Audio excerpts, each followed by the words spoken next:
Hello dear student welcome. तो बच्चों लोग जो तुम्हारा कॉर्पोरेट फाइनेंस है तो उसमें जैसे सम्स आता है पहले ईवीए टाइम वैल्यू। तो हो सकता है कि पहले वाले लेसन में अगर आपको सम नहीं आता तो ऑब्जेक्टिव सब मतलब शॉर्ट नोट लिख सकते हैं। तो मैं डिस्कस करता हूँ, शॉर्ट में समझाता हूँ कि दो तीन आंसर तो हो जाए, तुम्हारा काम आसान हो जाए। तो कॉर्पोरेट फाइनेंशियल मैनेजमेंट जो फर्स्ट टॉपिक है, तो कॉर्पोरेट फाइनेंस का मतलब होता है कि कंपनी फाइनेंस का अरेंजमेंट करता है, पैसे का अरेंजमेंट करता है, कैपिटल स्ट्रक्चर बनाता है, इंटरनल सोर्स एक्सटर्नल सोर्स, खुद का पैसा लगाता है, कर्जा लेता है। तो ये सब चीज पे डिस्कस करना है। तो सबसे मेन इंपॉर्टेंट टॉपिक है सोर्स ऑफ फाइनेंसिंग। ये एग्जाम में आंसर आएगा, पहले यही पढ़ाता हूँ, फिर इसका नेचर से इंपॉर्टेंट सब पढ़ा देता हूँ। ओके, एकदम अच्छे से एकदम सुकून से पढ़ाता था कि तुम्हारा डाउट क्लियर हो जाएगा। देखो क्या दिया, सोर्स ऑफ फाइनेंस मतलब कंपनी अपना पैसा का अरेंजमेंट कहाँ से करता है। कंपनी क्या चोरी करता है, डाका डालता है, फुटपाथ पे बैठता है? नहीं। तो कंपनी अरेंजमेंट दो तरीके से करता है, एक इंटरनल सोर्स होता है और एक एक्सटर्नल सोर्स। इंटरनल सोर्स को बोलते हैं ओन फंड, एक तरफ से खुद का पैसा लगाना। और जो कंपनी कर्जा लेती है उसको बोलते हैं बोरो फंड, जो तुम लोगों ने 12th स्टैंडर्ड में एसपी में पढ़ा था। ओके, तो भी सबसे पहले अभी इधर दिया है retained earning. What is retained earning? Retained earning का मतलब होता है does not distribute all profit. मतलब जब भी कंपनी प्रॉफिट कमाती है तो थोड़ा प्रॉफिट कंपनी जमा करके रखती है, सेव करके रखती है। वो अनडिस्ट्रीब्यूटेड प्रॉफिट को रिटेन अर्निंग रहती है, जो जनरल रिजर्व के फॉर्म में रहता है, जो कंपनी को फ्यूचर में काम आएगा। जब खुद की तिजोरी में पैसा है तो बाहर क्यों जाने का, रिटेन अर्निंग जमा किया पैसा। ट्रेड क्रेडिट मतलब जो कंपनी सप्लायर से माल लेती है उससे उधार लेगी।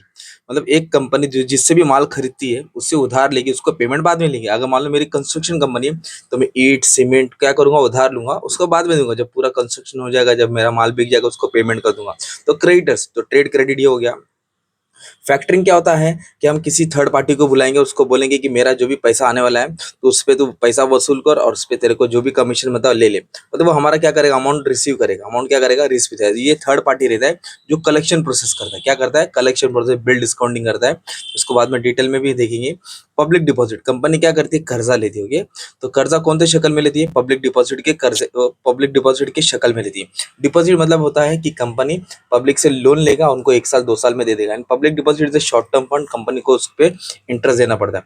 लीज फाइनेंसिंग का मतलब होता है कि कुछ भी चीज रेंट पे लेना। मतलब कंपनी ने मशीन मंगाई है, उसको खरीदे तो नहीं है, उसको यूज करिए, तो उसके लिए मंथली मंथली कंपनी को पेमेंट करना पड़ेगा। तो रेंटल बेसिस पे होता है। कमर्शियल पेपर जो मनी मार्केट का इंस्ट्रूमेंट है, मतलब प्रॉमिसरी नोट रहेगा, कंपनी पैसा लेगा, बाद में उसको रिटर्न कर देगा। फिर कंपनी मेन पैसा कहाँ से लाता है, शेयर से लाता है। ये तो आपको मालूम है। इक्विटी शेयर्स बोले तो ओन फंड होता है ना, खुद का पैसा। प्रेफरेंस शेयर कैसा है, जिसमें रिस्क कम होता है। इक्विटी शेयर पे डिविडेंड क्या देना पड़ता है, फ्लक्चुएटिंग। प्रेफरेंस शेयर पे डिविडेंड फिक्स देना पड़ता है। मतलब ये शेयर्स क्या होता है, कंपनी का हिस्सा होता है शेयर कैपिटल का। और कंपनी का शेयर का पैसा बोले तो खुद का पैसा होता है। फिर कंपनी को कम बढ़ेगा तो कंपनी कर्जा लेगा, वो कर्जे को बोलते हैं debenture. Debenture is a part of borrowed capital. और जो डिबेंचर खरीदता है वो क्या होता है, डिबेंचर होल्डर। जो शेयर खरीदता है वो शेयर होल्डर होता है। ओके, शेयर होल्डर डिबेंचर में क्या फर्क है, शेयर्स पे डिविडेंड मिलता है, डिबेंचर पे इंटरेस्ट मिलता है। ओके, ये सब डालना है। और कमर्शियल बैंक, जब कम ज्यादा पड़ेगा तो बैंक बैठा है ना भाई, तुम्हारे लिए लोन दे देगा, तो बैंक से भी लोन मिलता है। And there are different financial institution that provide different types of loan to the business. And मतलब बिजनेस एक्टिविटी के लिए अलग अलग टाइप का लोग लोन प्रोवाइड करते हैं। तो ये तुम्हारा सवाल था क्या, तो क्वेश्चन बच्चा तुम्हारा मालूम है, सोर्स ऑफ फाइनेंस एग्जाम में इस बार आने का इसका चांस है। अभी सवाल है कि जो हम लोग सब्जेक्ट्स पढ़ रहे हैं कॉर्पोरेट फाइनेंस, उसको मैनेज करना, ये क्या फायदा है, ये किस पे डिपेंड होता है। तो जो भी कॉर्पोरेट फाइनेंशियल है, जो भी पैसे की जरूरत है, देखो आपको अगर 20 50 100 रुपए चाहिए तो दोस्त से लेंगे ना यार। मोबाइल लेना है तो पेरेंट्स को बोलेंगे। हाँ, अगर एमबीए करना घर पे फीस है तो आप बैंक के पास जाएंगे। तो कैपिटल के हिसाब से डिपेंड करता है कि कहाँ से पैसा आएगा, डिसीजन किस पे लिया जाता है। What are the factor that influence corporate financial need. पहली बात तो बिजनेस कैसा है, तुम्हारा बिजनेस छोटा है कि बड़ा, जैसा बिजनेस है वैसा कैपिटल लगेगा। लीगल फॉर्म, बिजनेस स्टार्ट करते वक्त क्या क्या लीगल प्रोसीजर है, कंप्लायंस है, रूल्स एंड रेगुलेशन है, पार्टनरशिप है, सोल ट्रेडर है, joint stock company.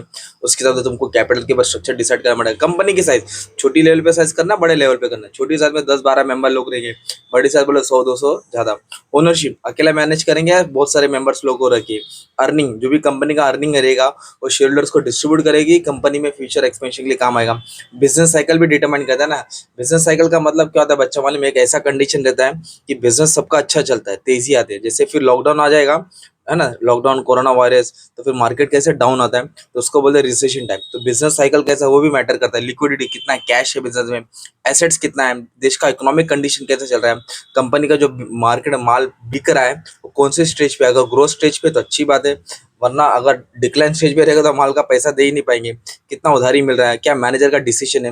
These are the internal factor as well as external factor that influence the capital financial needs. ये सब ओन वर्ड्स में भी तुम लोग लिख सकते हो, कुछ हार्ड नहीं था। ओके, एक ये टॉपिक था। और गवर्नमेंट का rules and regulation, taxation policy है ना, निर्मला ताई क्या टैक्सेशन पॉलिसी लाती है, उस पर भी बिजनेस में इम्पैक्ट पड़ता है, घटता है, बढ़ता है ना। तो ये सब होता है। अब मेन बात क्या है मालूम है अपना, अब सबसे ये तो आंसर पढ़ लिया, अब एक नया टॉपिक है तुम्हारा एग्जाम में, एग्जाम में आंसर आ चुका था, फिर से पढ़ा देता हूँ। ये क्या है तुम्हारा, हाँ ये टॉपिक है तुम्हारा environmental social governance consideration. Okay, तो इसका मतलब होता है कि कोई भी बिजनेस कर रहा है वो ये तीन चीज का क्या ख्याल करे। एनवायरमेंट मतलब नेचर, सोशल मतलब जो एम्प्लॉइज काम कर रहे हैं, जो स्टेक होल्डर है, गवर्नेंस मतलब rules and regulation, not that government, company अपना रूल्स एंड रेगुलेशन किस तरह फॉलो करता है। तो ये इस चीज का इन्वेस्टर को एक मालूम पड़ता है कि कंपनी की छवि क्या है। ओके, तो ये तीन कोर प्रिंसिपल है जो आज के जमाने में हर कंपनी को देखना पड़ता है। तो सबसे पहले एनवायरमेंटल मतलब जो कंपनी बिजनेस कर रहा है, जो भी कंपनी धंधा पानी कर रहा है, गुड्स बना के बेच रहा है, उस पे उसका एनवायरमेंट पे क्या इफेक्ट आ रहा है। कार्बन, कार्बन बोले तो काला धुआं, कार्बन मोनोऑक्साइड कितना रिलीज कर रहा है, एनर्जी कितना कंजम्पशन कर रहा है, कैसे फ्यूल इस्तेमाल कर रहा है, कितना वाटर पॉल्यूशन कर रहा है, बायोडाइवर्सिटी कितना नुकसान कर रहा है, मतलब प्लांट्स एनिमल डिफॉरेस्टेशन, झाड़ को काटना।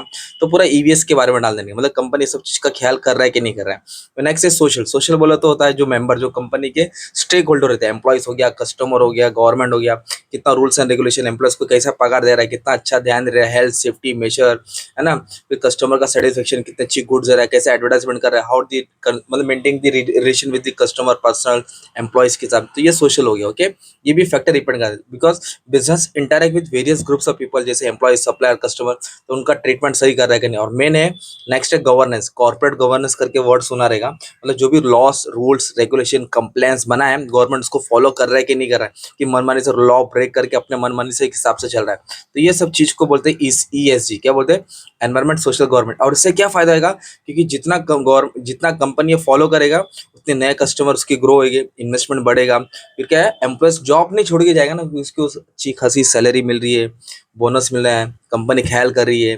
तो फिर ECG investing encourage company to take positive investment decision. ये सब काम करने से कंपनी का फ्यूचर में इन्वेस्टमेंट अच्छा होता है और एक तरफ से खर्चा भी कम होता है।